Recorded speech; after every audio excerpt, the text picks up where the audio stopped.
প্ৰধানমন্ত্ৰী নৰেন্দ্ৰ মোদী ডাঙৰীয়াই শেহতীয়াভাৱে ABP নিউজত এক সাংঘাতিক মন্তব্য কৰিছে যে মহাত্মা গান্ধী আমাৰ জাতিৰ পিতা মহাত্মা গান্ধী বিশ্ববাসীৰ ওচৰত একমাত্ৰ ৰিচাৰ্ড এটেনবৰোৱে নিৰ্মাণ কৰা গান্ধী ছবিখনৰ যোগেদিহে পৰিচিত কৰি দিয়া হৈছিল।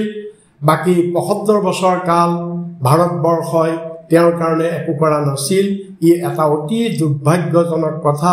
এই মন্তব্যৰ যোগেদি প্ৰধানমন্ত্ৰী নৰেন্দ্ৰ মোদী ডাঙৰীয়াই জাতিৰ পিতা মহাত্মা গান্ধীকে অপমান কৰা নাই, সমগ্ৰ দেশৰ লাখ লাখ স্বাধীনতা সেনানী যিসকলে মহাত্মা গান্ধীৰ আদৰ্শত স্বাধীনতা আন্দোলনত জঁপিয়াই পৰিছিল সেইসকলকো অপমান কৰিছে, আমাৰ দেশৰ ইতিহাসক অপমান কৰিছে, আমাৰ দেশৰ ১৪৫ কোটি মানুহক অপমান কৰিছে।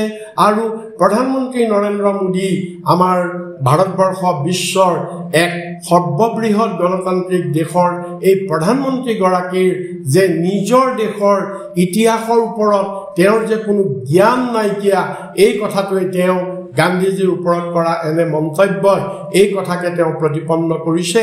ইয়াৰ যোগেদি আমাৰ ভাৰতবৰ্ষৰ গোটেই বিশ্ববাসীৰ ওচৰত নৰেন্দ্ৰ মোদীয়ে ভাৰতবৰ্ষক হেয় প্ৰতিপন্ন কৰি তুলিছে।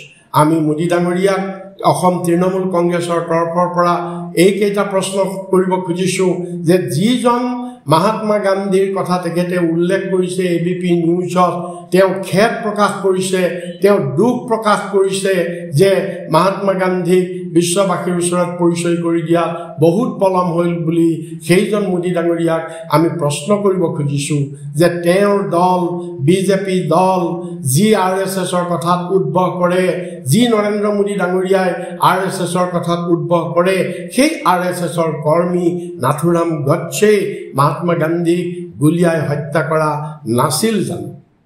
সেই RSSে সেইগৰাকী নাথুৰাম গডছেক শ্বহীদ বুলি সন্মান জনোৱা নাছিল জানো?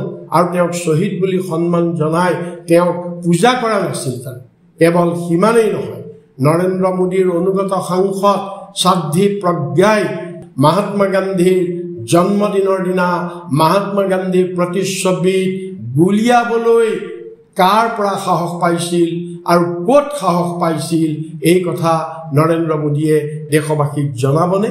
সেয়েহে মহাত্মা গান্ধীৰ ওপৰত এনেধৰণৰ মন্তব্য কৰি আমাৰ দেশৰ ইতিহাস বিকৃত কৰাৰ কাৰণে, আমাৰ দেশক বিশ্ববাসীৰ ওচৰত হেয় প্ৰতিপন্ন কৰাৰ কাৰণে, গান্ধীজীক অপমান কৰাৰ কাৰণে, স্বাধীনতা সংগ্ৰামক ভেঙুচালি কৰাৰ কাৰণে আমি প্ৰধানমন্ত্ৰী নৰেন্দ্ৰ মোদীক ভাৰতবাসীৰ ওচৰত ক্ষমা খুজিবৰ কাৰণে দাবী জনাইছোঁ।